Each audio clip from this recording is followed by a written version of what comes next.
오늘까지 해서 이제 3번의 시간을 남겨두고 있습니다. 지난 시간에 이어서 이제 오늘은 계시록 18장부터 19장 10절까지를 하도록 하겠습니다. 우리 이제 강의 계획에는 19장 전체를 해두었지만 다시 제가 준비하는 과정에서 조금 바꿔야 될 필요성이 있어서 바꾸도록 하겠습니다. 19장 11절부터는 예수 그리스도의 재림과 그리고 20장 천년 왕국으로 이어지고 있어서 이것을 조금 바꾸려고 합니다. 다음부터는 아마 17장과 18장을 함께 다루고 19장, 20장을 함께 다루어야 되겠다 하는 그런 생각을 좀 하게 되었습니다. 이제 다시 지난주에 우리가 한 주간 이제 쉬었기 때문에 전체적으로 다시 한 번 더 계시록 전체를 볼 필요가 있는 것 같습니다.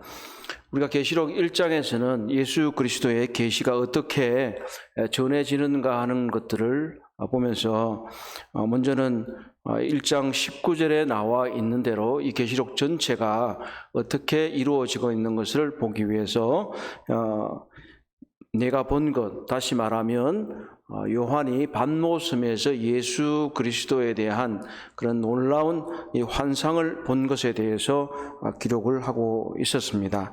그리고 이제 2장과 3장은 지금 있는 일들이라고 표현되어 있어서 요한 당시에 7 교회에게 보내는 그런 교회의 사정과 그리고 잘못된 점들과 그리고 칭찬들과 또 한편으로는 그리스도께서 이런 교회들의 잘못된 점들에 대해서 책망을 하시고 또 잘하고 있는 것에 대해서는 칭찬하시면서 이기는 자들에게는 약속을 주신다고 하는 것들을 보았습니다. 그리고 이제 4장과 5장에서는 6장부터 시작되는 심판의 전주곡처럼 왜 이 심판이 일어나고 있는 것인지 그리고 심판주가 누구인지를 보여주기 위해서 천상에서부터 이것이 시작되고 있는 것을 보게 됩니다.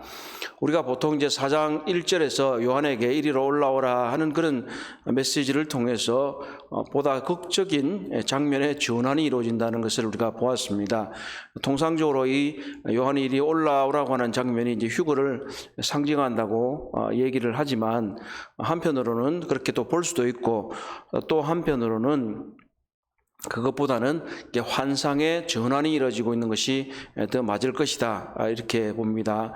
그렇다고 하더라도 이것이 명백하게 요한이 환상이 아닌 것이라고 이 휴거가 아니라고 말을 하더라도 4장 이후로는 전혀 또 6장 이후로 교회가 등장하고 있지 않고 있기 때문에 이것은 이 시점에서는 교회가 이미 하늘로 휴거되어 있다는 것을 알 수가 있을 것입니다.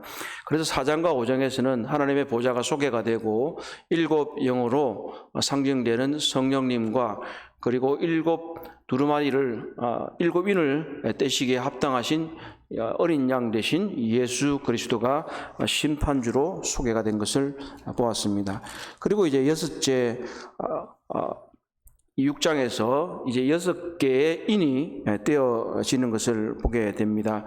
그리고 7장에서는 잠시 막간을 통해서 이 환란의 기간 동안 신실하게 하나님을 섬기는 사람들 14만 4천과 그리고 그 이방으로부터 나오는 큰 무리들에 대한 얘기가 전반부, 후반부에서 7장에서 소개가 됩니다.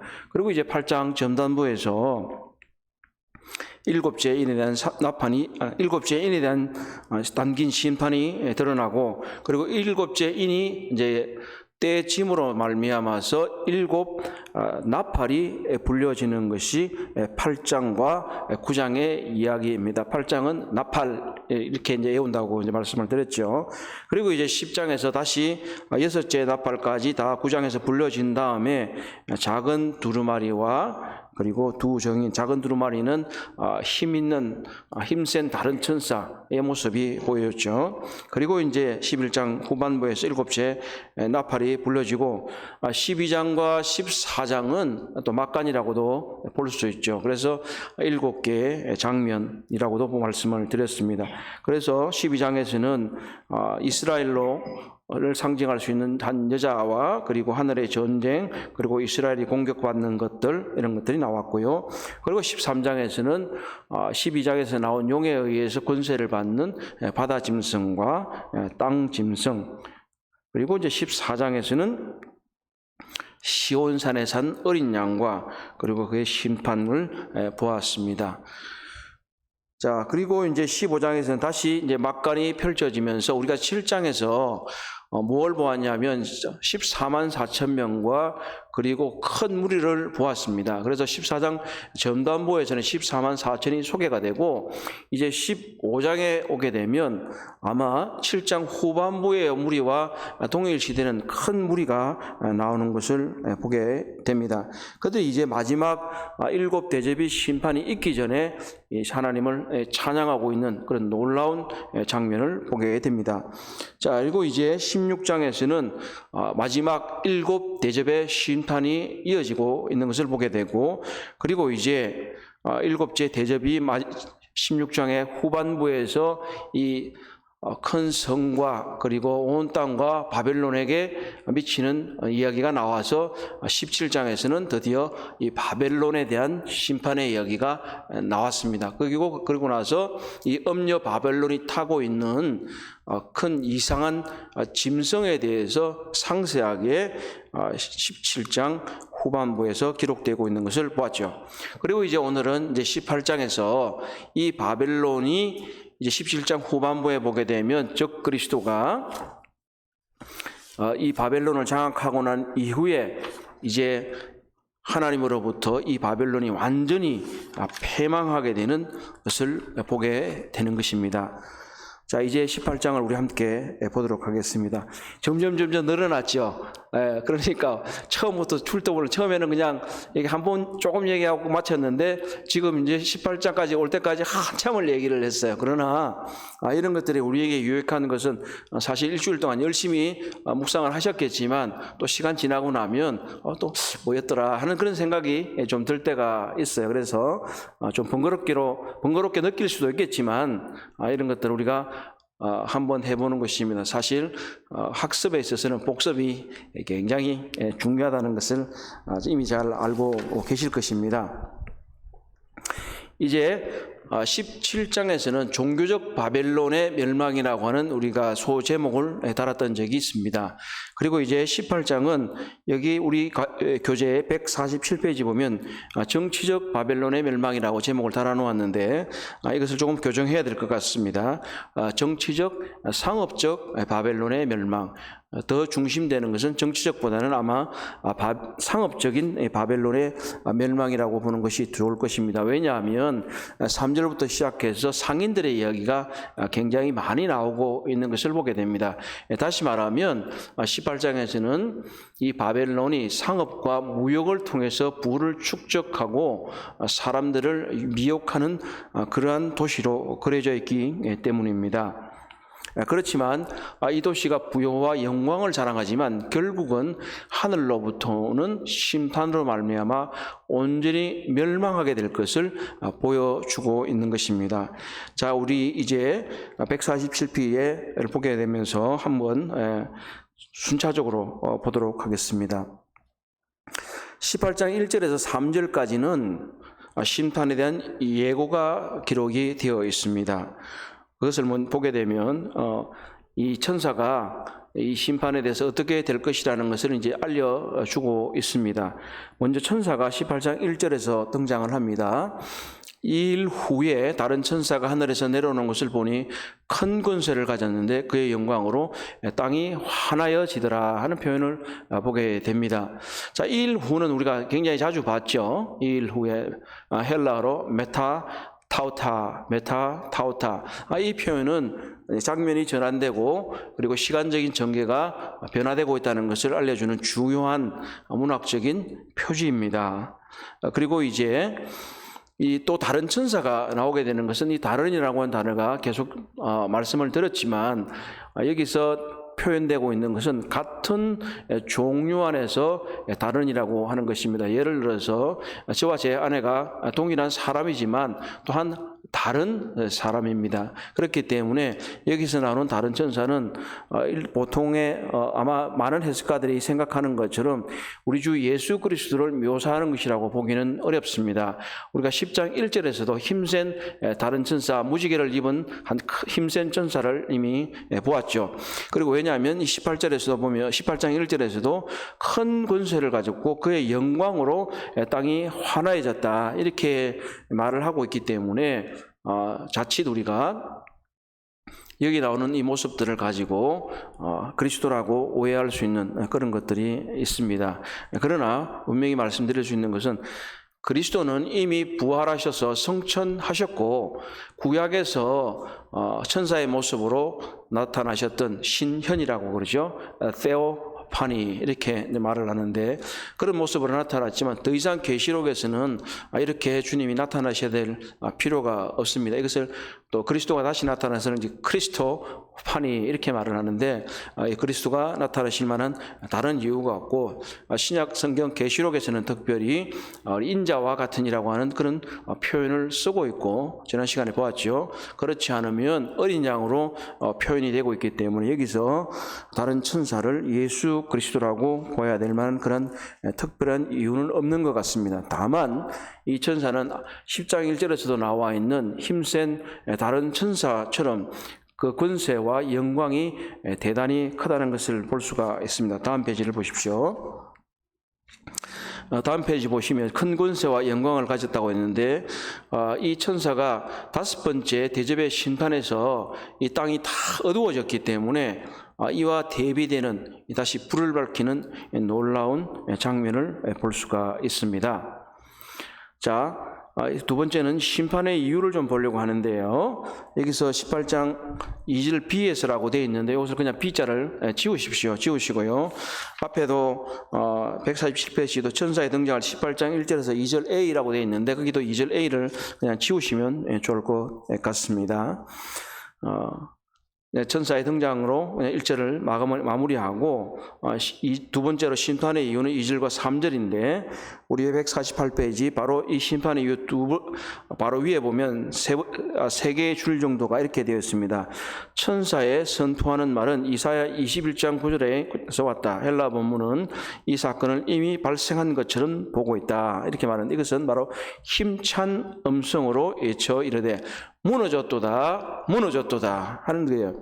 자, 이게 뒤에도 보게 되면 화이또다라는 표현이 3번에 걸쳐서 나오게 되는데 이 표현들은 굉장히 인상적이고 또 한편으로는 이 심판의 내용에 대해서 분명하게 강조하는 표현으로 할 수 있습니다. 우리가 반복하는 건 우리가 같은 말은 중요하기 때문에 하는 경우가 많지 않습니까?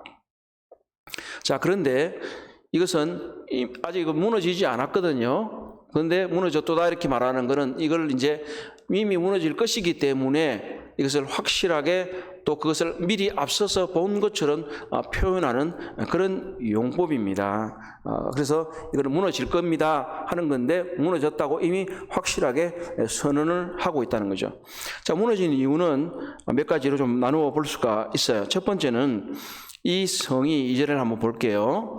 자, 힘찬 음성으로 외쳐르다 무너졌도다 큰 성 바벨론이여 귀신의 젖소와 각종 더러운 용이 모이는 것과 각종 더럽고 가증한 새들이 모이는 곳이 되었도다. 그리고 또한 그 음행의 진노의 포도주로 말미암아 만국이 무너졌으며 또 땅의 왕들이 그와 더불어 음행하였으며 땅의 상인들도 그 사치의 세력으로 치부하였도다.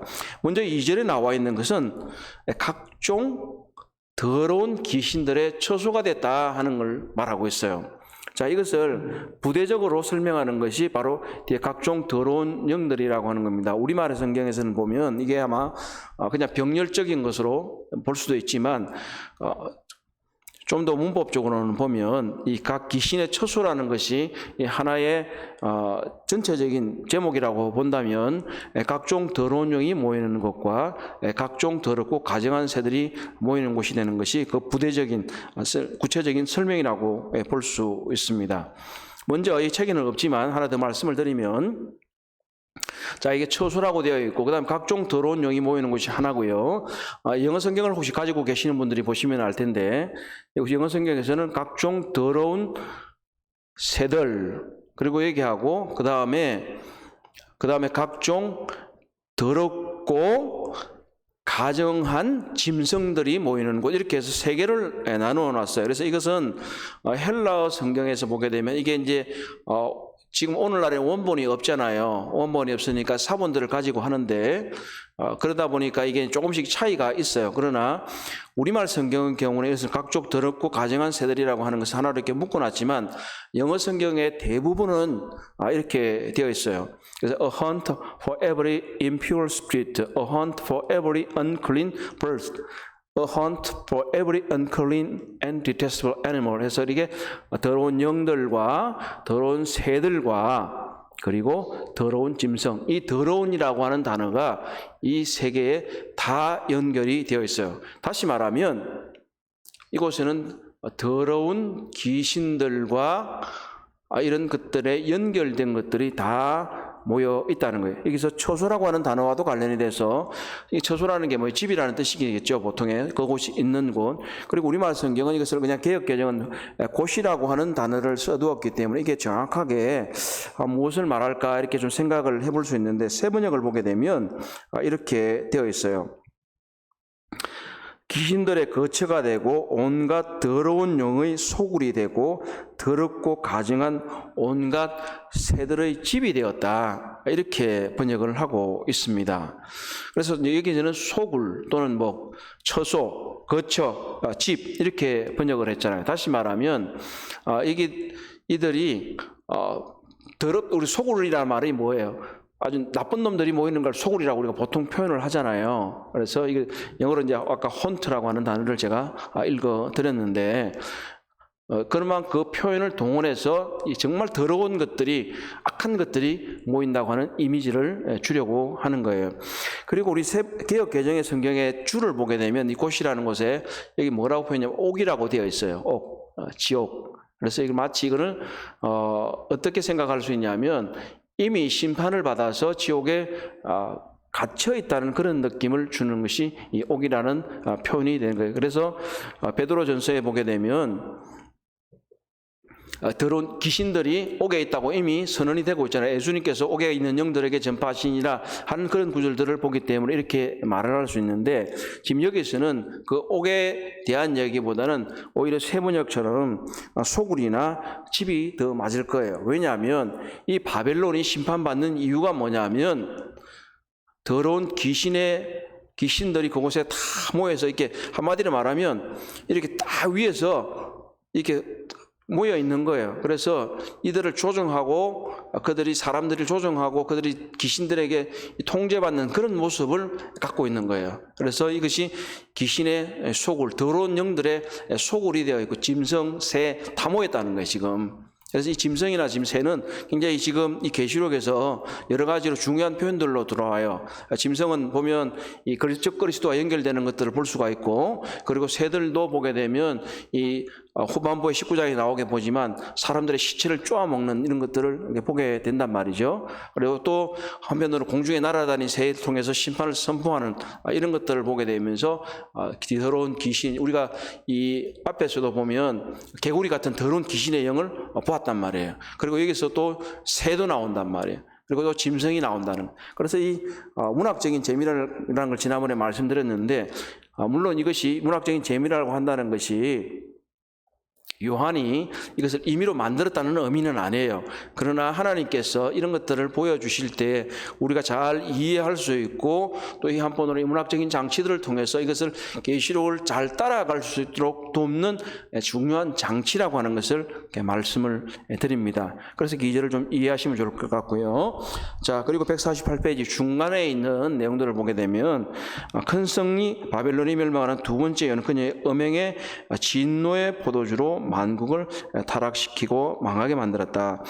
우리가 17장에서는 이 종교적인 바벨론이라 그래서 사람들과 어떤 생각과 사상들에 관한 문제가 있다고 할 것 같으면, 이곳에는 바로 그녀의 이 부요로 또 사치로 말미암아 사람들을 미혹하게 해서 진노의 포도주를 마시게 만드는 이런 것들을 볼 수 있게 됩니다.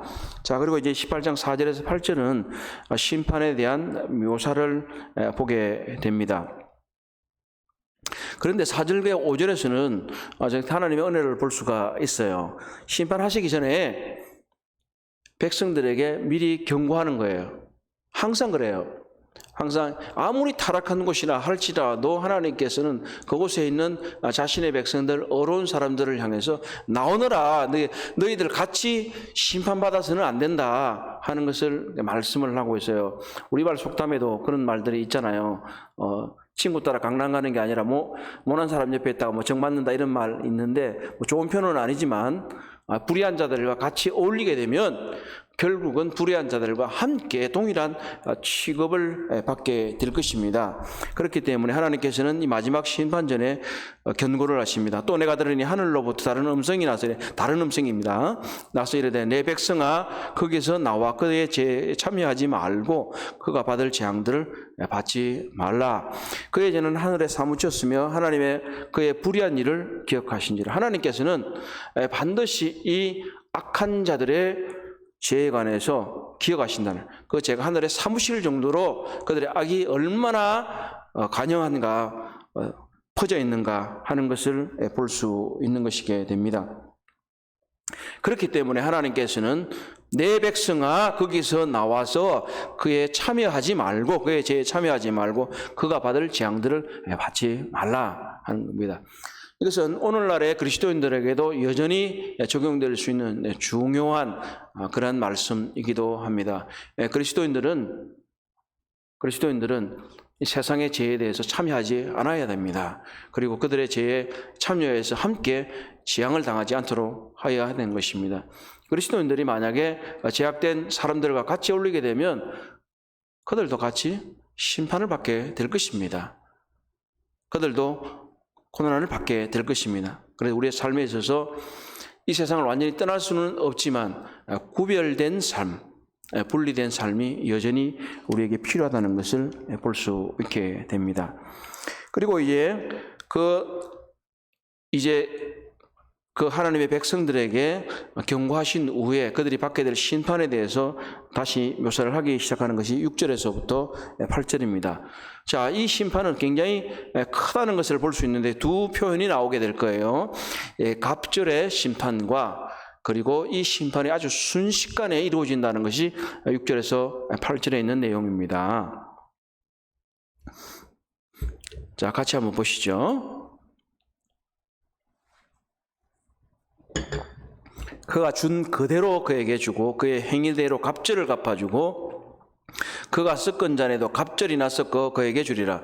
그가 얼마나 자기를 영화롭게 하였으며 사치하였던지 그만큼 고통과 애통함으로 갚아주라. 그가 마음에 말하기를 나는 영으로 앉은 자요 과부가 아니라 결단코 애통함을 당하지 아니하리라 하니 그러므로 하루 동안에 그 재앙들이 이르리니 곧 사망과 애통함과 흉년이라. 그가 또한 불에 살라지리니 그를 심판하시는 주 하나님은 강하신 자이심이라. 이렇게 되어 있습니다. 이제 백성들을 경고하시고 그 죄악의 심판에 대해서 얼마나 되냐면 그가 준 그대로 주겠다는 거예요. 그대로. 이 동해 보복이라고 들어보셨을 거예요. 동해 보복으로 150페이지에 이제 그런 것들을 조금 제가 써두었는데 예전에 같은 대로 갚아준다는 거예요. 행한 대로 갚아준다. 그런데 그것뿐만 아니라 그 행위대로 갑절을 갚아주겠다. 2배로. 그리고 섞은 잔에도 갑절이나 섞어서 주겠다 하는 것들은 뭐냐면 이 갑절에 정말 문자적으로 2배를 말하기도 하지만 사실은 받아야 될 것보다도 훨씬 더 많은 것을 갚아주시겠다고 하는 거예요. 이게 갚아준다는 얘기는 잘한 것에 대한 갚아주는 것도 있지만 그리고 악하게 행한 것에 대해서 보응하는, 우리가 이제 갚아준다는 말을 하는 편으로는 2가지를 한자를 쓸 수가 있어요. 하나는 보상하신다 이런 말을 쓰고 하나는 보응하신다 이렇게 말을 할 수 있잖아요. 여기서는 보응한다는 의미를 가지고 있어요. 왜냐하면 7절에서 나와 있는 것처럼 자기를 영화롭게 하고 사치하고 고통과 애통 이런 것들을 보면 교만한 거예요. 오늘날도 사람들 교만하잖아요. 아이고 하나님이 어디 있어? 내가 이렇게 내 힘으로 살고 그러면 이렇게 사람들을 억압하고 이런 것들을 많이 볼 수 있잖아요. 그런데 하나님은 다 아신다는 거죠. 다 아신다.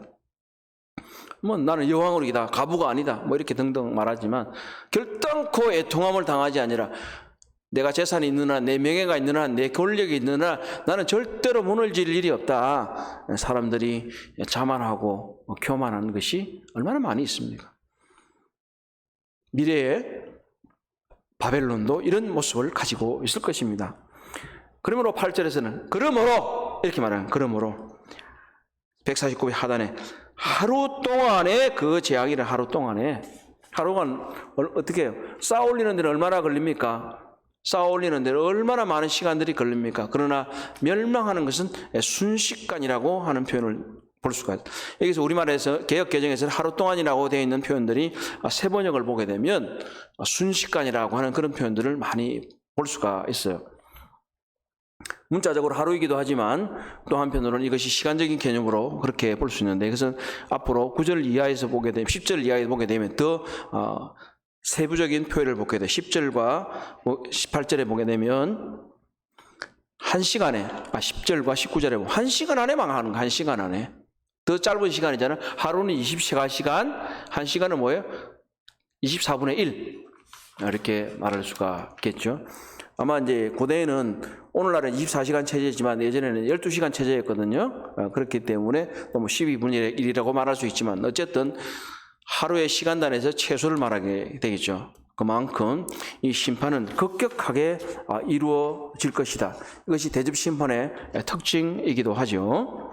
자, 150페이지를 보십시오. 다니엘서 5장 30절에 보면 역사적인 바벨론이 하루 만에 멸망했다. 그 벨사살이라고 하는 사람이 막 잔치하고 있었잖아. 그 바벨론이 멸망하기 전에 이 경관성을 어떻게 침범하겠냐 이러고 있었지만 그날 밤에 갈대아 왕 벨사살이 죽임을 당하였고 하는 표현을 보게 되는 것입니다. 그런 만큼 사람들이 아무리 자기가 교만하고 자부한다 하더라도 하나님의 심판은 반드시 일어날 것이고 그것은 급격히 그들의 쌓은 것들은 멸망하게 될 것입니다. 자, 이제 심판에 대한 반응이라고 볼 수도 있고 또 한편으로는 이 심판에 대한 각 대상자들의 저주라고 볼 수도 있는 것들이 18장 9절에서 20절에서 볼 수 있습니다. 18장 9절에서 20절은 심판에 대한 반응 또는 바벨론의 멸망에 대한 삼중적 저주라고 말할 수 있습니다. 삼중적 저주. 자, 이것은 왜 그러냐면 우리가 먼저 설명을 이어가기 전에 제가 보려고 합니다. 자, 10절을 보시면, 10절 B절을 보시면 이제 제가 B절이라고 하는 건 하반절이라는 그런 뜻입니다. 이해해 주시기 바랍니다. 10절 하반절에 보면 화이또다 큰 성 경관성 바벨론이여 한 시간에 내 심판이 이르렀도다. 이렇게 말을 하고 있죠. 자, 그리고 16절에도 보시면 동일한 것을 볼 수 있어요. 이르되 화이또다 큰 성이여 세마포옷과 자주옷과 큰 붉은 옷을 입고 금과 보석과 진주로 꾸민 것인데 그러한 부가 한 시간에 망하였도다. 동일한 걸 보죠. 지금 10절이나 18절은 똑같아요, 구조가. 그리고 이제 마지막으로 또 19절도 보시면 티끌을 자기 머리에 뿌리며 울며 애통하여 애쳐 이르되 화이또다 인성이여 바다에 배부리는 모든 자들이 너의 보배로운 상품으로 치부하였더니 한 시간에 망하였도다. 저 어때요? 다 똑같죠, 구조가. 예. 그렇기 때문에 화이또다. 그리고 이 심판이 다 한 시간에 다 망한다는 거예요. 한 시간에. 그래서 이것들이 이 세 부류에 대해서 삼중적인 저주를 하고 있는데 세 부류들이 저주하는 내용들이 땅의 왕들과 그리고 무역의 상인들과 바다 상인들이 똑같은 얘기를 하고 있어요. 그래서 바벨론은 저주받았다는 거예요. 저주받았다. 그리고 화가 있다. 화가 있다는 것은 하나님의 진노와 화는 하나님의 진노와 동일한 용어입니다. 이것은 조금 후에 보게 될 19장 전반부에 세 번의 할렐루야와 대조를 이루는 것입니다. 세 번의 할렐루야와 큰 대조를 이루게 되는 것입니다. 그래서 이것을 문학적인 구조로 보면 그런 것들을 볼 수 있어요. 특히 NIV 아마 영어 성경을 가지고 계시보면 이렇게 되어 있을 거예요. 제가 그냥 죄송하지만 영어로 읽어볼게요. Threefold O of Babylon's fall 이렇게 되어 있고, 또 이제 19장에 가게 되면 1절부터 이렇게 되어 있어요. Threefold Hallelujah of Babylon's fall. 다시 말하면 바벨론의 멸망에 대해서 이곳에서는 세 개의로 구성된 저주가 기록이 되어 있고, 또 한편으로는 하나님의 백성이 이제는 19장에 가게 되면 이 바벨론의 멸망에 대해서 하나님을 찬송하는 게 나온다는 거예요. 땅의 사람들은 심판을 받게 되는 사람들이 바벨론을 저주하고 있고, 여기서 19장에 가게 되면 이 바벨론의 멸망을 인해서 하나님께 할렐루야 찬송이 불러지는 거예요. 그래서 18장 9절 이하부터 10절 이하부터는 이게 중요한 변곡점을 갖게 되는 것을 볼 수가 있습니다. 자, 이제 첫 번째 저주인 땅의 왕들의 애통을 보십시다. 9절과 10절을 보시죠. 그와 함께 음행하고 사치하던 땅의 왕들이 그가 불타는 연기를 보고 위하여 울고 가슴을 치며 그의 고통을 무서워하여 멀리 서서 이르되 화이토다 화이토다 큰 성 경관성 바벨론이여 한 시간에 내 심판이 이르렀도다. 자, 첫 번째 대상은 땅의 왕들이에요. 왕은 뭐겠습니까? 주권자 또는 통치자를 이렇게 말하겠지요. 통치자 말하고 있는데, 그들은 이 바벨론과 더불어서 음행하던 자들이었어요. 다시 말하면 그들과 밀접하게 연결되어서 그 상품들로 또 여러 가지 타락한 것들로 연결되어 있는, 음행은 또 우상 숭배라고도 하지 않습니까? 그만 하나님의 백성은 이 하나님을 온전히 섬겨야 되는데, 이들의 경우에 있어서는 바벨론으로 상징되는 이 타락한 체제 그리고 이 도시와 연결되어서 살아갔던 것을 보겠습니다. 가장 그 통치자들이 앞장섰다고 하는 것을 알 수가 있는 거죠. 그가 불타는 연기를 보고 위하여 울고 가슴을 쳤다. 연기는 여러 가지로 써여졌어요. 첫 번째 우리가 이전에 보았던 것은 하나님의 성전에서 15장쯤에 보면 하나님의 성전에서 심판이 시작될 때에 연기가 나서, 성전에서 연기가 나서 아무도 못 들어가게 됐다. 아무도 못 들어갔는데, 그것은 하나님의 심판을 누구도 돌이킬 수 없다고 하는 그런 것을 말하고 있습니다. 또 한편으로는 이 16장에 오게 되면 이 재앙의 연기 때문에 그들이 숨을 못 쉴 정도가 된 것들을 우리가 볼 수 있어요. 자, 그런 것처럼 이제 이 연기가 이 바벨론의 심판에 하고 있는 거예요. 불타는 연기 좀 생각해 보셨죠? 이전에도 우리가 본 것처럼 만약 예를 들어서 그 불을 막 태우게 되면 뭐 유황 같은 거 이런 거 태우면 얼마나 매캐하고 막 이 콩에 서로 얼마나 기괴한 분위기 이런 것들을 느낄 수 있는 거예요. 그래서 그들이 왕들이 울고 가슴을 친다는 거예요. 그의 고통을 무서워하여 멀리 섰다는 거예요. 멀리 섰다. 이율배반적인 거예요. 언제나 음행하고 같이 막 이렇게 하다가 이 매캐한 연기 때문에도 못 갔겠지만 그들도 같은 이 고통을 받을까 봐 두려워서 그들이 가까이 가지 않는 거예요.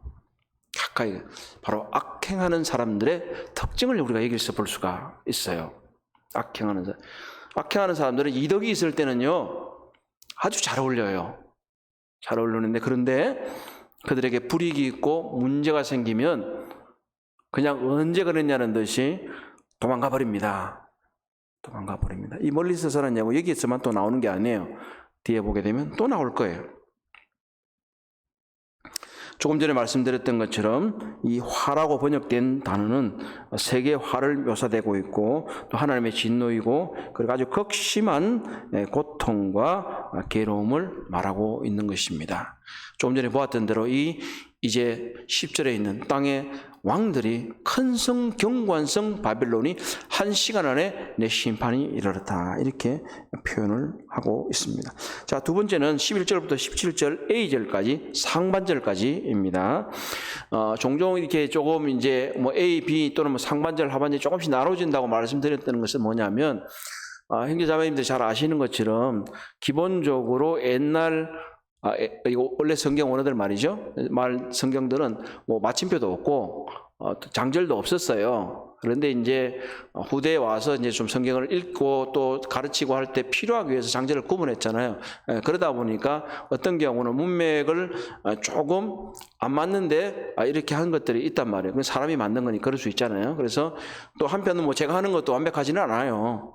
그렇지만 또 통찰력이 있는 성경학자들이 분별한 것을 통해서 함께 나누기 위해서 또 이렇게 저렇게 보고 있는 것입니다. 그래서 11절에서부터 17절 상반절까지는 바로 땅의 상인들이 그를 위하여 울고 애통하는 것을 말하고 있습니다. 주로 여기서 애통하는 것은 뭐냐면 이들은 상품과 관련을 돼서 볼 수 있어요. 놀라운 것은 상품뿐만 아니라 인신매매 같은 것들도 볼 수 있어요.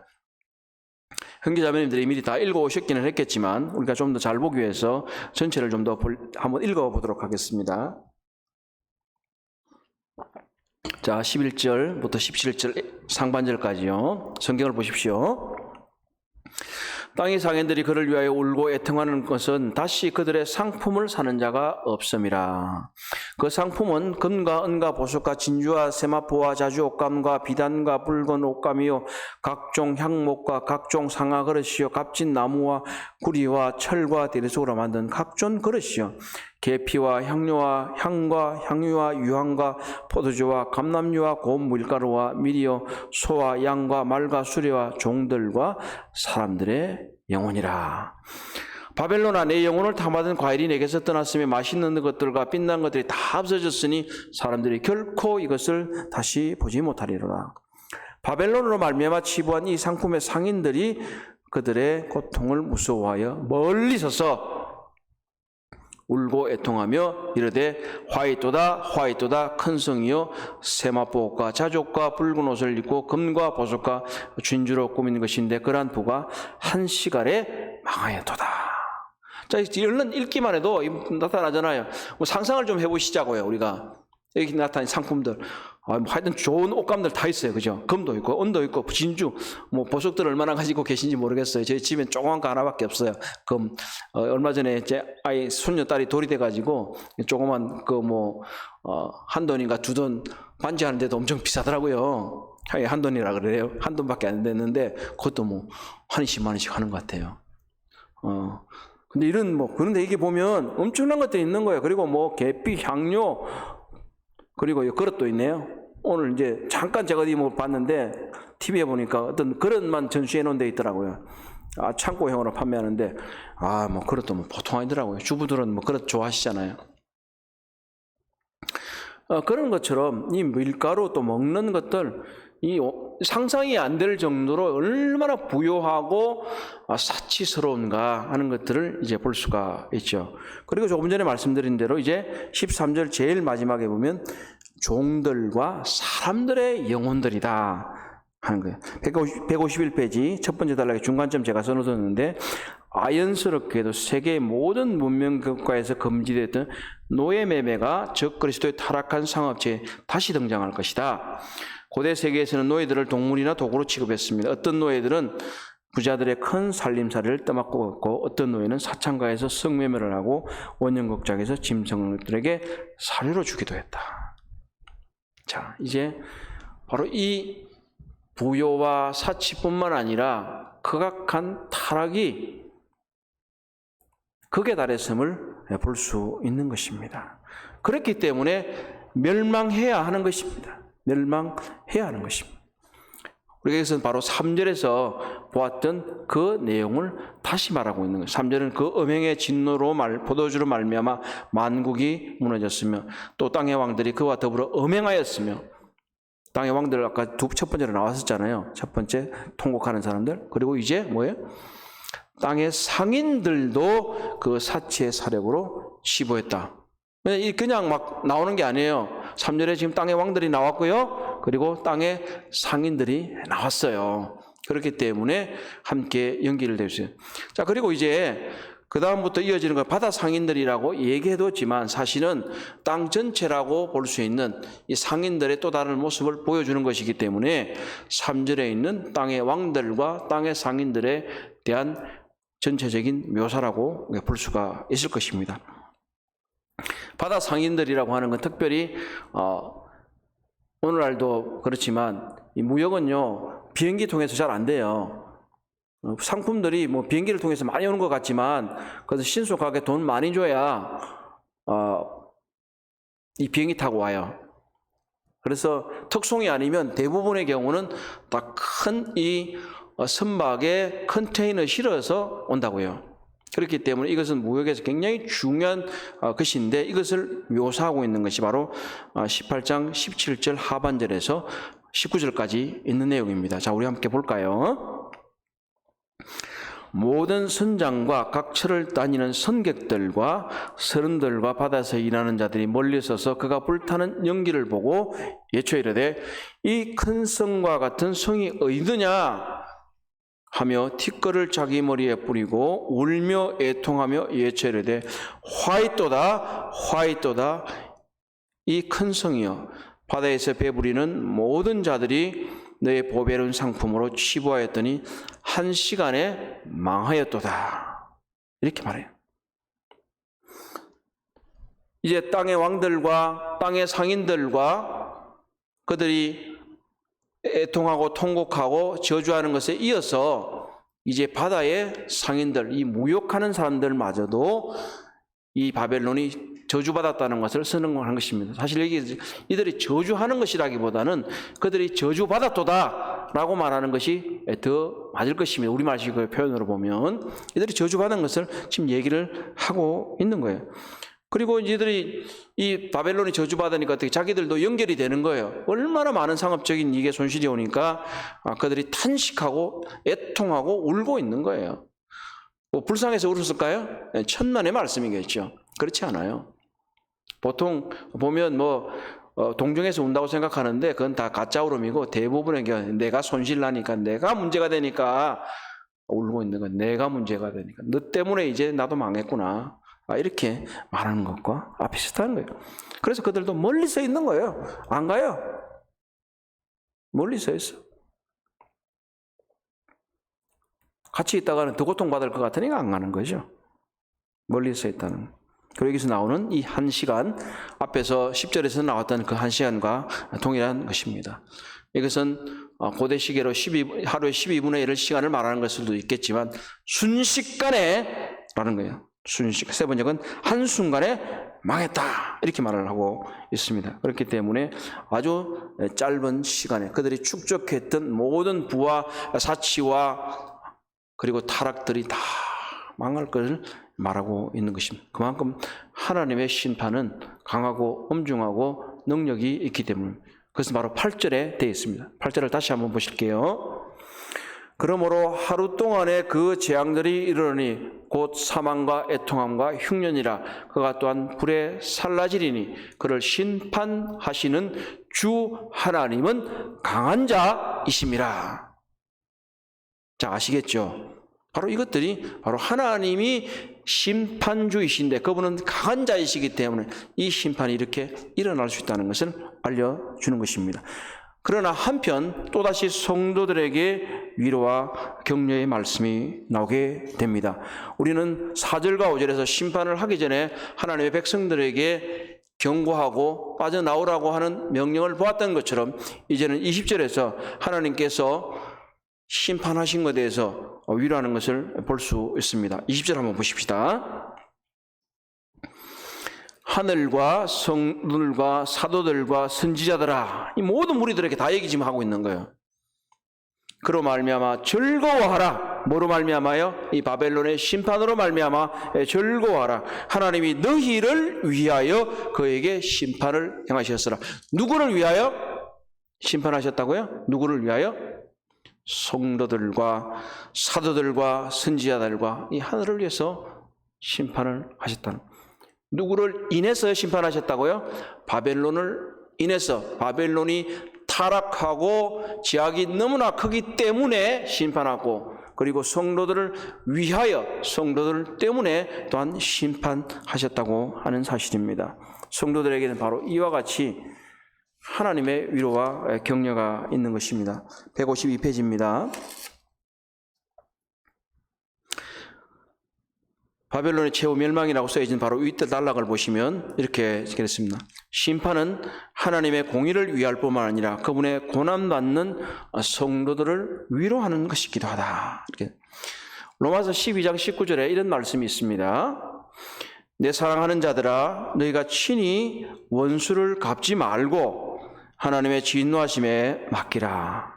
기록되었으되 원수 갚는 것이 내게 있으니 내가 갚으리라 주께서 말씀하시느니라. 여기서 신명기 32장을 인용한 것입니다. 바로 이것입니다. 오늘날 성도들이 비록 하나님을 따르는 것 때문에 고난을 당하고 핍박을 당하고 많은 어려움을 겪을지라도 결국은 하나님께서 심판하시기 때문에 로마서의 가르침대로 우리가 직접 해서 사람들에게 보복하거나 원수를 갚는 것이 아니라 이 모든 보복과 심판을 다 하나님께 맡기고 성도는 인내하면서 하나님의 최후의 심판날을 기다리는 것입니다. 바로 이것이 성도들의 인내요 기쁨이 될 것입니다. 자, 이제 바벨론의 최후 멸망의 선언에 대한 이야기가 18장 21절에서 24절에 나오고 있습니다. 제가 읽어볼게요. 이에 한 힘센 천사가 큰 맷돌 같은 돌을 들어 바다에 던져 이르되 큰 성 바벨론이 이같이 비참하게 던져져 결코 다시 보이지 아니하리로다. 또 검은 옷 하는 자와 풍류하는 자와 퉁소 부는 자와 나팔 부는 자들의 소리가 결코 다시는 내 안에 들리지 아니하고 어떠한 세공업자도 결코 다시 내 안에서 보이지 아니하고 또 맷돌 소리도 결코 다시 내 안에 들리지 아니하니 등불빛이 결코 다시 내 안에서 비치지 아니하고 신랑과 신부의 음성이 결코 다시 내 안에 들리지 아니하리로다. 너희 상인들은 땅의 왕족들이 내 복술로 말미암아 만국이 미혹되었도다. 선지자들과 성도들과 땅 위에서 죽임을 당한 모든 자의 피가 그 성중에서 발견되었느니라. 이게 중요하게 두 개 나오는 단어들이 있어요. 그 성중 안에, 그 안에 라는 단어가 여러 번 나왔죠. 그리고 또 뭐가 나왔을까요? 결코가 많이 나왔어요. 근데 지금 뭔 뜻입니까? 결코 보이지 아니하니라, 결코 들리지 아니하니라, 결코 있지 아니하니라. 이건 무슨 말이겠습니까?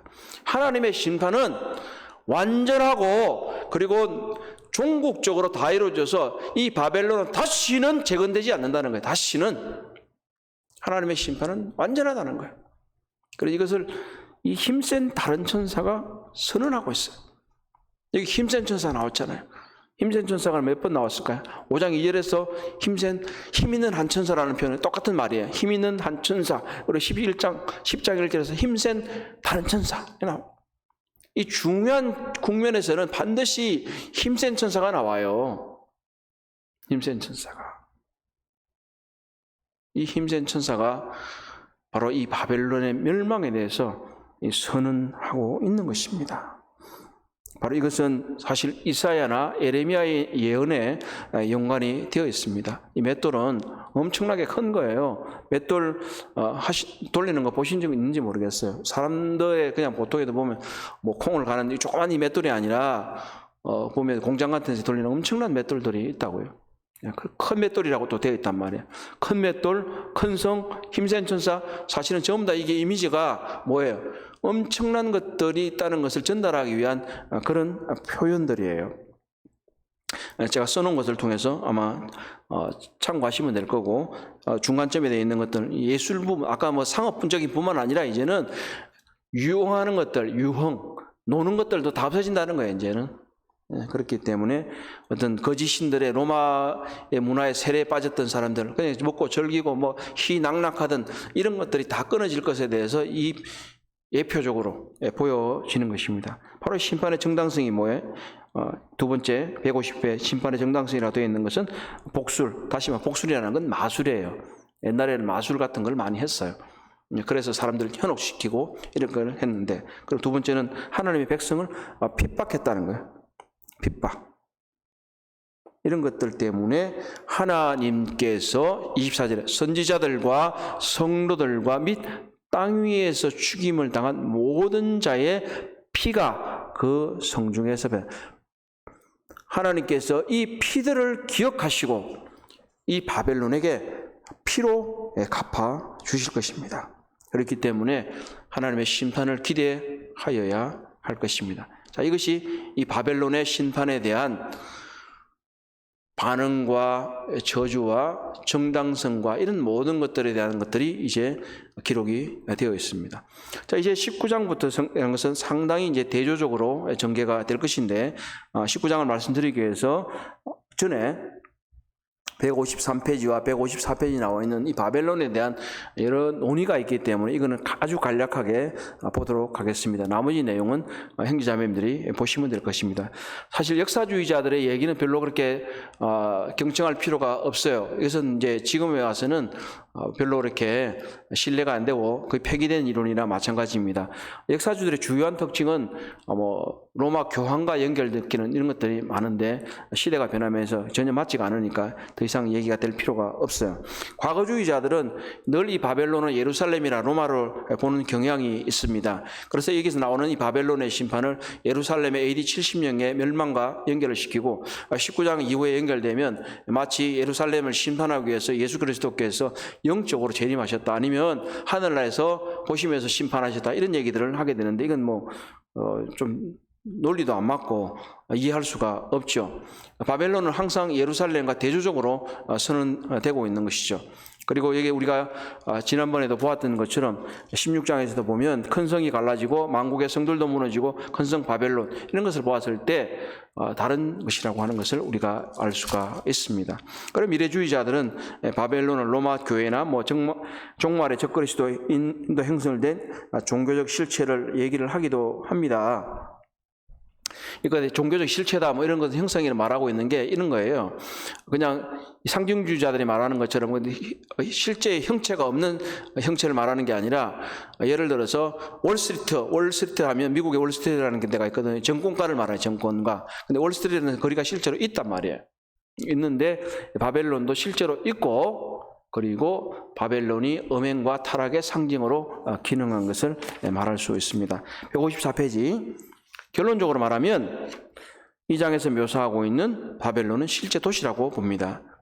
그리고 이 장에서 5차례나 도시라고 불렸다, 성이라고 하는 표현이 나왔죠.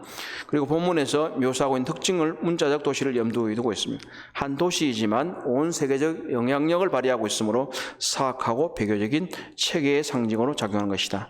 마지막이자 가장 큰 인간 제국인 바벨론의 멸망으로 주 예수 그리스도의 승리의 재림을 기대하는 무대가 만들어질 것입니다. 자, 아까 서두에 말씀드렸던 것처럼 17장에서 18장을 함께 다루고 19장 이하를 따로 다루게 하는 게 더 좋겠다 생각되는 것들이 바로 지금 이게 적용과, 그리고 이제 뒤에 옆에 있는 마무리하는 멘트들이 있는 것들이 이제 그런 내용들입니다. 참고하시면 될 것입니다. 우리가 이제 16주 과정을 하다 보니까 이렇게 임의로 좀 나눈 면이 있습니다. 이제 19장부터는 굉장히 환희에 찬 장면들이 이제 많이 나오게 될 것입니다. 뭘 말씀드렸죠? 18장에서는 세 개의 저주로 구성되어 있는 시를 보았다면, 이제 19장 1절에서 10장까지는 세 개의 할렐루야로 볼 수 있습니다. 물론 이것을 네 개의 할렐루야라고 보는 분들도 있습니다. 이 NIV 성경에서는 세 개의 할렐루야라고 있고, 영어 성경 뉴 아메리칸 스탠다드 바이블에 보면 여기는 네 개의 할렐루야라고 표현을 하고 있는데, 이것은 왜냐하면 할렐루야라고 하는 단어 자체는 네 번이 나옵니다. 네 번이 나오는데, 그냥 여기 좀 책을 전체를 읽지 않고 설명하면서 같이 보게 될 겁니다.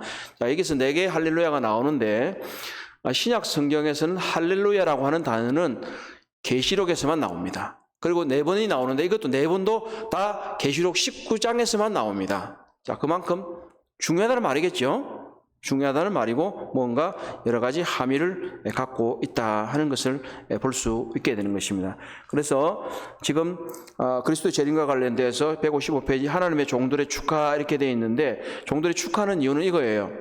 바벨론의 멸망과 도래할 하나님의 나라 때문입니다.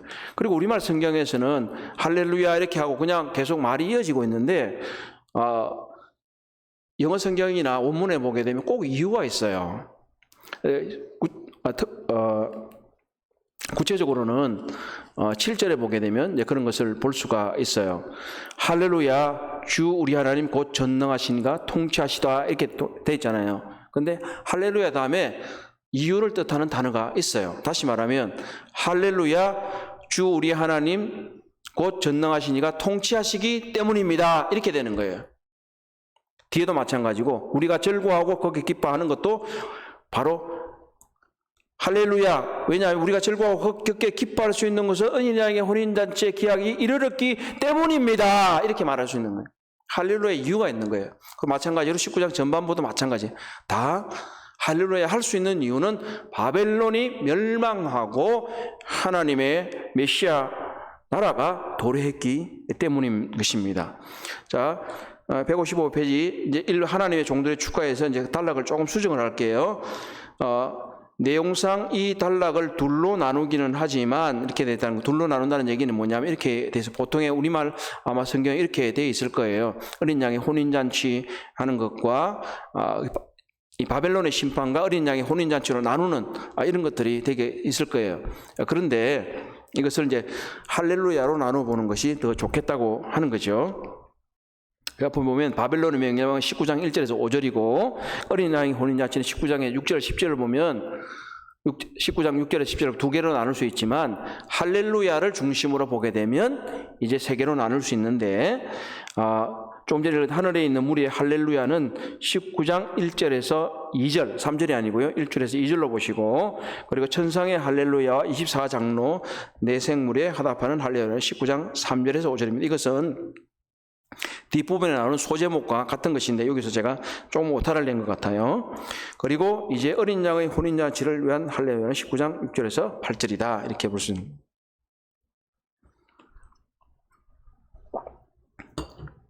오늘 우리가 이 강의를 마치고 함께 찬송을 하게 될 거예요. 찬송을 하게 될 테니까 그때까지 아무도 나가지 마시고 끝까지 잘 들으시고 우리가 함께 큰 찬송을 올려드리는 이 할렐루야를 부르게 될 거예요. 자, 첫 번째 19장 1절에서 2절 첫 번째 할렐루야입니다. 자, 보십시다.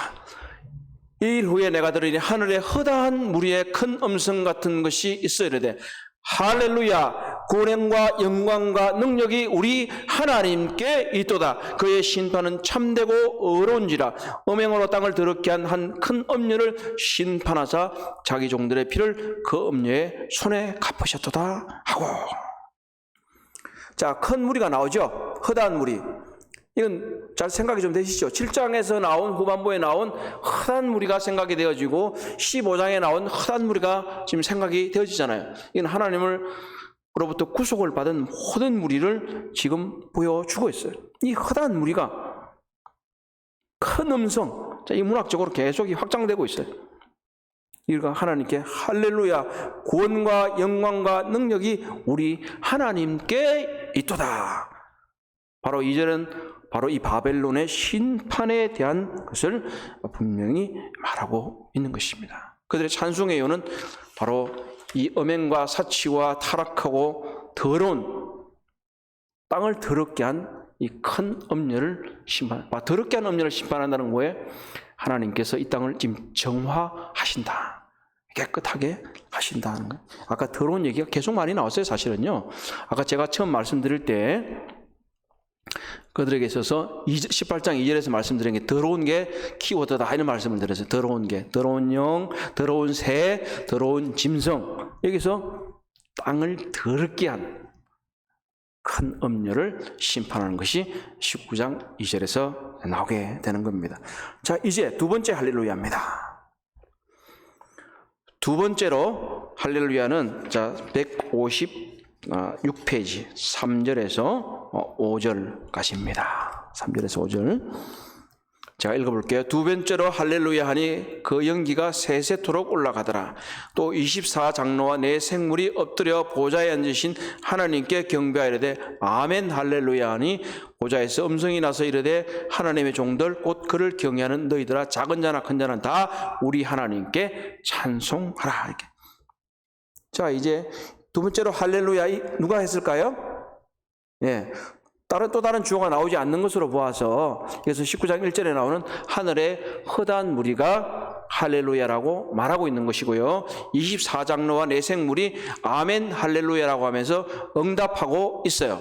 그래서 지금 우리가 처음에 할렐루야라는 단어가 4번 나온다고 말씀드렸지 않습니까? 여기서 지금 2번이 나오기 때문에 4개로 분류할 수 있지만, 바로 3절에서 나오는데 두 번째로 할렐루야라고 할 때에 이 할렐루야라고 부른 무리는 바로 이 허다한 무리라고 보여지고, 그리고 24장로와 네 생물이 아멘 할렐루야라고 응답하고 있기 때문에 하나의 할렐루야 송 안에 포함되어 있다는 것이죠. 그래서 이 두 번째 할렐루야는 첫 번째로 허다한 무리가 할렐루야라고 말할 때에, 찬송할 때 4절에 24장로와 그리고 네 생물이 보좌에 앉으신 하나님께 기뻐 아멘 할렐루야라고, 그리고 그렇게 할 때 보좌에서 음성이 나오고 있는 하나의 장면으로 보여진다는 거예요. 자, 각주 345번을 보십시오. 개역 개정은 두 번째로 할렐루야 하니 그 연기가 세세로 올라가더라고 번역했으나, 할렐루야 외치고 나서 그 연기가 올라가는 거 이해할 수 있습니다. 그러나 세 번역은 그들이 다시금 할렐루야 그 여자에게 나는 연기가 영원히 올라가는구나. 다시 말하면 이 심판에 대한 동일한 할렐루야를 외치고 있다는 거예요. 하나님께서 이 음료를 심판하신 것에서 할렐루야라고 외친 것이 19장 첫 번째 할렐루야 하면, 여기서는 이 심판의 연기가 올라가는 것을 보고 그들이 찬송하고 있다는 거예요. 지금 연기 계속 나왔잖아요. 그죠? 그 연기를 보면서 말하고 있는 거예요. 영원한 심판에 대해서 그 연기가 세세토록 올라가는구나. 그래서 이 하나님의 영원한 심판, 다시는 돌이킬 수 없는 이 심판에 대해서 찬송하고 있다는 것입니다.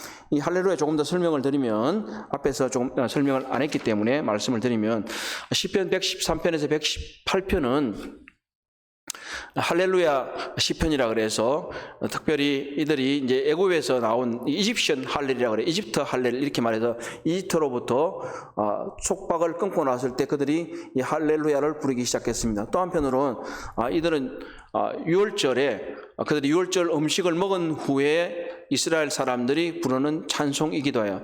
그러니까 이 복음서에 보게 되면 예수님께서 제자들과 함께 만찬을 드신 다음에 다시 이제 감람산으로 가실 때에 제자들이 보면 찬송을 부르며 가더라 이렇게 말을 해요. 근데 그 찬송이 뭐냐면 바로 이 시편 113편에서 118편에 나와 있는 그 내용이에요. 물론 좀 더 세부적인 건 나중에 살펴보시면 제가 도움을 드릴 수 있을 거예요. 자, 어쨌든 이곳에서 이제 보면 두 번째 할렐에서는 허다한 무리와 그리고 24장로와 네 생물과 보좌와 음성 다 합해서 이게 지금 찬송하는 모든 무리가 지금 다 나오고 있다고 하는 것을 볼 수가 있습니다. 자, 첫 번째 할렐루야는 하나님의 의로우신 심판에 대해서, 그리고 두 번째 할렐루야는 하나님의 영원하신 심판에 대해서 찬송했다고 할 것 같으면, 이제 19장 6절부터 10절에서 이어지는 세 번째 할렐루야는 하나님의 임박한 통치에 대해서 찬송하고 있는 것입니다.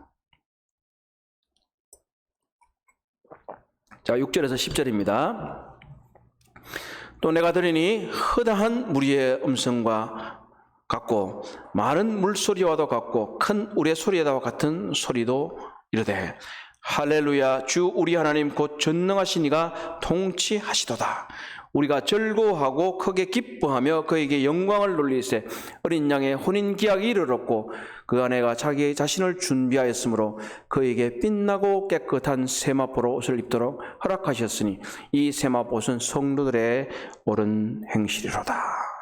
자, 여기서는 이제 지금까지 두 번의 할렐루야는 지금까지 심판한 것에 대해서 찬송을 올렸다면, 지금부터 나오는 할렐루야는 앞으로 미래를 바라보고 하는 찬송이에요. 하나님이 다시 이르실 것이다. 그리고 이제 어린 양의 혼인잔치의 기약이 왔도다. 이제 마지막으로 이제 계속 달려가고 있죠. 여기서 허단, 무리엄성, 물소리 뭐 이런 얘기들은 문학적으로 계속 확대되고 있다는 것을 표현하는 것이니까 참고하시면 될 겁니다. 자, 그리고 이제 어린 양의 혼에 대한 축하의 노래가 7절에서 8절이에요. 이 혼인잔치와 관련해서도 여러 가지로 얘기가 참 많이 되죠. 뭐 어디 언제 일어나느냐, 뭐 어느 곳에서 일어나느냐 이런 얘기를 하고 있지만 사실은 그렇게 크게 뭐 얘기하지 않아도 괜찮아요. 왜냐하면 지금 하늘로부터 시작해서 이제 이 혼인잔치가 계속 이루어져 내려오고 있다고 하는 것을 보고 있는 거예요.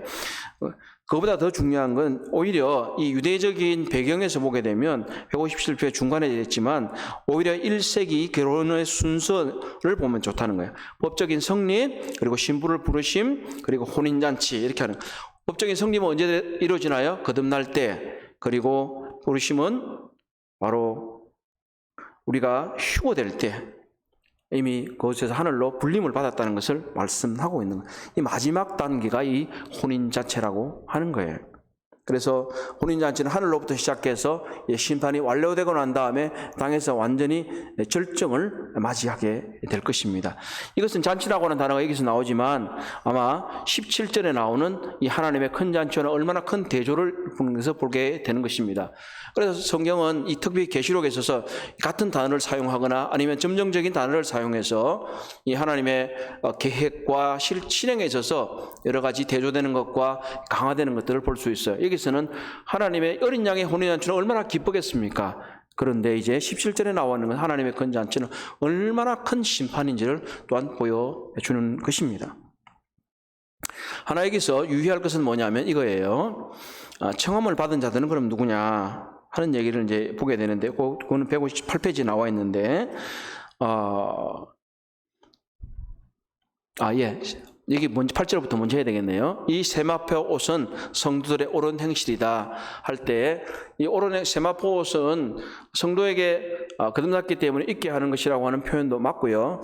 그러나 좀 더 이 문맥상으로 보게 될 때는 그것보다는 오히려 성도들이 실제로 그들의 삶에 있어서 옳은 행실을 가졌다고 하는 것을 볼 수 있을 것입니다. 이거 이유는 157페이지 하단에 있는 것처럼, 그러나 본문이 세마포 옷을 성도들의 옳은 행실로 말하고 있고, 옳은 행실로 번역된 헬라어 단어가 죄인을 구원하는 예수님의 실제의 의로운 행위라고도 말할 수 있기 때문에, 단순히 전가된 믿었기 때문에 만들어진 것이라기보다는 성도들의 옳은 삶에 대한 묘사라고 볼 수 있습니다. 자, 158페이지입니다.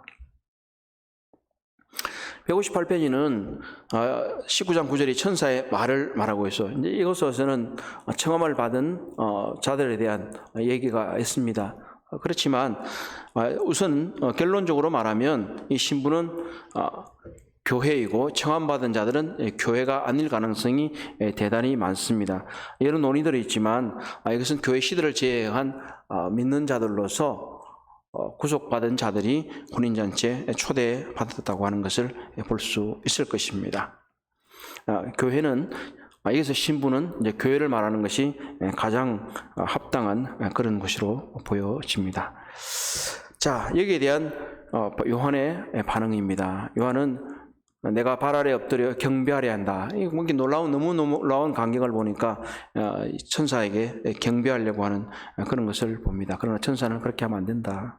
이렇게 하면서 다만 예수의 정언은 예언의 영이다 하는 그런 말을 남깁니다. 이것은 무슨 말이냐 할 때 이제 논의가 좀 있지만 보다도 좀 간단하게 이해할 수 있어요. 예수님을 정언하는 것은 바로 그리스도를 믿는 사람들의 책무다. 바로 이 사도 요한에 특별히 부여되어 있는 그런 것들을 말할 수 있습니다. 이것이 영이 성령이냐, 그렇지 않으면 예언을 하는 영을 말하느냐, 뭐 이렇게 얘기를 할 수 있지만 오직 성령만이 진리를 제시할 수 있고 그 진리로 말미암아 그를 죽을 것이다, 그렇게 볼 수 있습니다.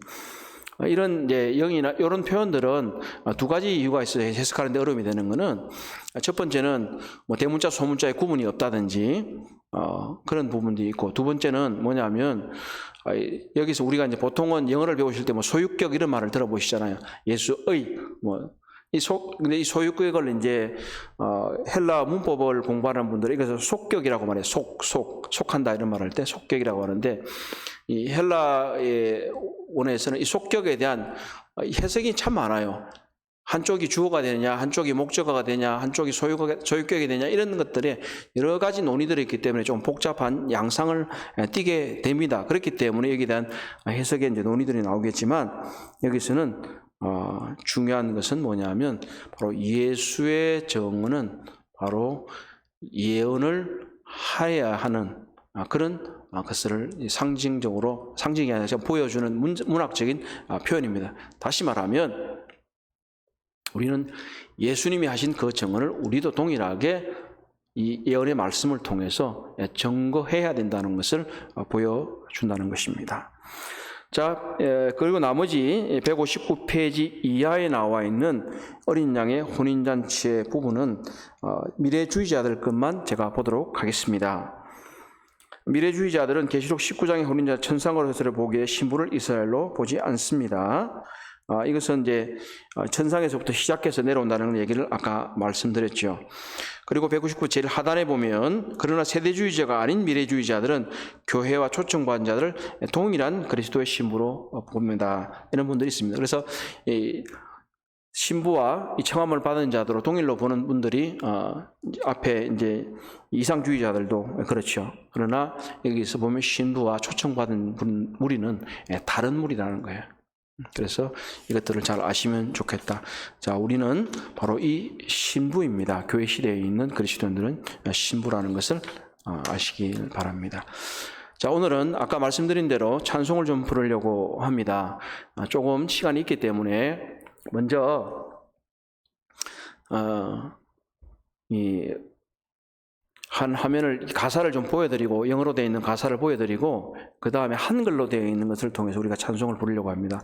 자, 이것을 왜 말씀드리냐면 우리가 계시록을 공부하는 것은 뭐냐면 이 예언의 말씀을 그냥 잘 구조적으로 이해하는 것도 좋지만 더 좋은 것은 뭐냐면 이 아까 지금 우리 할렐루야를 통해서 심판받는 것을 인해서 찬송을 하고 하나님의 나라가 오는 것을 인해서 찬송한단 말이죠.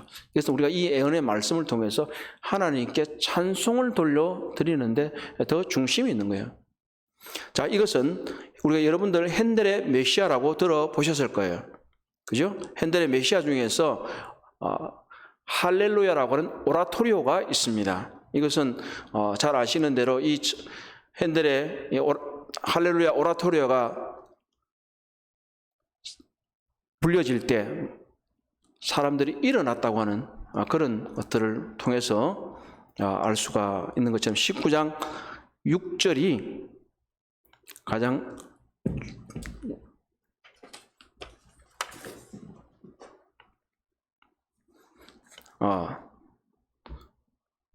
19장 6절에서 모티브를 놓고 있습니다. 할렐루야, 주 우리 하나님 곧 전능하신 이가 통치하시도다. 그리고 이 결합이 뭐냐면 11장 15절에 있어요. 11장 15절을 보시면 세상 나라와 우리 주와 그의 그리스도의 나라가 되어 그가 세세토록 왕노릇 하시리로다. 그리고 또한 19장 16절에 보면 그 옷과 그 다리에 이름을 쓴 것이니 만왕에 와요 만주해 주다. 이 표현들이 결합하는데 가장 직접적인 모티브는 19장 6절 할렐루야 주 우리 하나님 곧 전능하신 이가 통치하시도다. 이렇게 되어 있습니다. 자, 우리 형제님이 저작권을 염려하셨는데 이건 영어로 된 가사이기 때문에 그건 문제가 안 될 겁니다.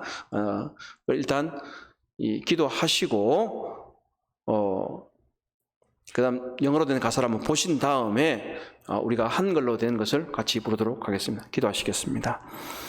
자비하신 하나님 감사합니다. 오늘 하나님께서 얼마나 강하시고 심판을 엄중하게 하시는지를 보았습니다. 그러나 한편으로는 이 심판은 악인에 대한 심판일 뿐만 아니라 예수 그리스도를 믿는 사람들을 위한 심판인 것을 보게 됩니다. 우리는 하나님 앞에서 이것들을 생각하며 할렐루야로 화답하기를 원합니다. 아버지 하나님, 마지막 때가 가까운 이때에 하나님의 심판을 기대하며 저희가 저희들의 삶을 의롭게 살아갈 수 있도록 도와주시옵소서. 감사하고 우리 주 예수님의 이름으로 기도합니다. 아멘.